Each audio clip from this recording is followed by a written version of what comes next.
நீங்கள் 1% ஜிஎஸ்டி கட்டி கூட வியாபாரம் பார்க்கலாம். எப்படின்னா, நீங்கள் கேள்விப்பட்டிருப்பீங்க. 18, 12, 28 இப்படி தான் நீங்கள் ஜிஎஸ்டி ரேட்லாம் பார்த்துருப்பீங்க. ஆனால் நமக்கு வந்து 1% கட்டியும் 1,50 கோடி வரைக்கும் லிமிட் வரைக்குமே நீங்கள் 1% கட்டி கூட ஜிஎஸ்டியில் வியாபாரம் பண்ணலாம். எப்படின்னா, கடந்த வாரம் வந்து ஒரு கிளைண்ட் வந்தார். அவரோட டேர்ன் ஓவர் வந்து 45 லட்ச ரூபாய்க்கு மேலே போயிடுச்சு. சார் நான் ஜிஎஸ்டி எடுக்கணுன்னாரு. அப்போ நான் அவர்கிட்ட வந்து கேட்டேன், நீங்கள் என்ன வியாபாரம் பண்ணுறீங்கன்னு கேட்டேன். நான் வந்து கன்சூமர் ப்ராடக்ட்டு சூப்பர் மார்க்கெட் பண்ணுறேன் சார் அப்படின்னாரு. அப்போது உங்களுக்கு வந்து நிறைய டேக்ஸ் ப்ராடக்ட் வரும். அதனால் உங்களோட டேர்ன் ஓவர் நீங்கள் அதிகபட்சம் எவ்வளோக்கு பண்ணுவீங்க வருஷத்துக்குன்னு கேட்கும்போது என்கிட்ட சொன்னார். சார் நான் வந்து 1 கோடி கீழே வரைக்கும் இந்த வருஷம் போகும் சார் அப்படின்னாரு. அப்போனா நீங்கள் வந்து 1% காம்பன்சேஷன் டீலர் நீங்கள் வந்து அடாப்ட் பண்ணி அது மூலயமா நீங்கள் ஜிஎஸ்டியை வந்து கட்டிக்கலாம். இது வந்து உங்களுக்கு வந்து சுலபமாக இருக்கும்.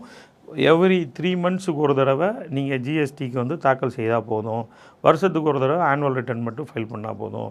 இதனால் உங்களுக்கு என்ன பெனிஃபிட்னா, நீங்கள் 18, 12 இந்த மாதிரி டேக்ஸ் ப்ராடக்டை வாங்கி நீங்கள் அது என்ன ஐடிசி இந்த இன்புட் இந்த மாதிரி உங்களுக்கு தொந்தரவுலாம் இல்லாமல் டைரெக்டாக என்ன டேர்ன் ஓவர் ஆகிருக்கோ, அதாவது உங்களை விற்பனை தொகை என்ன ஆகிருக்கோ அதுக்கு என்டையராக வந்து நீங்கள் 1% கட்டி 3 மாதத்துக்கு ஒரு தடவை நீங்கள் வந்து ஜிஎஸ்டி வந்து பே பண்ணிக்கலாம். இதனால் உங்களுக்கு என்ன பெனிஃபிட் கிடைக்குதுன்னா, அதிகமாக ஃபண்ட் ஃப்ளோ கிடைக்கும். நீங்கள் வந்து கன்சியூமர்கிட்ட வந்து குறைஞ்ச மார்ஜினில் வந்து விற்றுக்கலாம். நீங்கள் வந்து பெரிய கடைகளில் வந்து அதிகமாக வந்து மார்ஜின் வச்சுருப்பாங்க. 18% அவங்க கட்டுவாங்க. அப்போ அந்த ப்ராடக்டோட காஸ்ட்டு வந்து கூடும்.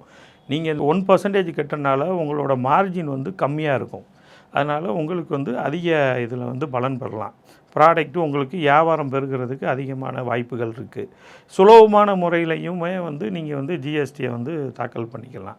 உடனே அந்த கிளைண்ட் வந்து ரொம்ப மனநிறைவாக சந்தோஷப்பட்டார். இதில் வந்து 1,50 கோடிக்கு மேலே அவங்க என்றைக்கு மாறுறாங்களோ அவங்களுக்கு வந்து இந்த ஜிஎஸ்டி வந்து காம்பன்சேஷன் வந்து வராது. அப்படி 1,50 கோடிக்கு மேலே அவங்க போயிட்டாங்கன்னா ஆட்டோமேட்டிக்காக ரெகுலர் அசெஸ்ஸியாக மாறிடுவாங்க. இந்த காம்பன்சேஷன் டீலர்னால இன்னொரு பெனிஃபிட் என்னென்னா, நமக்கு வந்து இந்த தேவையில்லாத ஐடிசி, அதாவது பிளாக்டு கிரெடிட் இந்த மாதிரி விஷயங்களுக்கெல்லாம் வந்து நமக்கு நோட்டீஸ் அதிகமாக வராது.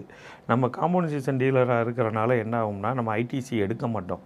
அதனால் நம்ம ப்ராடக்ட் சேல்ஸுக்கு மட்டும்தான் நம்ம டேக்ஸ் கட்டுவோம். இது வந்து இதில் நமக்கு ஒரு பெனிஃபிட்டு. இன்னொன்று வந்து நமக்கு வந்து பில் ஆஃப் சப்ளை மட்டும் பண்ணால் போதும், இன்வாய்ஸ் கொடுக்க தேவையில்லை. என்டையர் டேர்ன் ஓவருக்கு தான் நம்ம வந்து ஜிஎஸ்டி வந்து 1% கட்ட போகிறோம். இது வந்து நமக்கு வந்து ரொம்ப பெனிஃபிட்டான ஒரு விஷயந்தான். இந்த பெனிஃபிட் மூலயமா என்ன ஆகும்னா, நமக்கு வந்து ப்ராடக்டோட காஸ்ட் வந்து கம்மியாகும். நம்ம வந்து மித்த பெரிய கடைகளில் வந்து அதிகமாக டேக்ஸ் வசூல் பண்ணுறதோட நம்ம வந்து இந்த 1% கட்டுறனால நம்ம யார்கிட்டையும் டேக்ஸ் வந்து வசூல் பண்ண மாட்டோம். அந்த இன்க்ளூடிங் வேல்யூலேயே நம்ம டேக்ஸை கட்டிடுவோம். இதனால் என்ன ஆகும்னா, நமக்கு வந்து வியாபாரம் வந்து பெரிய கடையை காட்டிலும் நமக்கு வந்து வியாபாரம் வந்து நிறைய இன்க்ரீஸ் ஆகிறதுக்கு நிறைய வாய்ப்பு இருக்குது. நன்றி.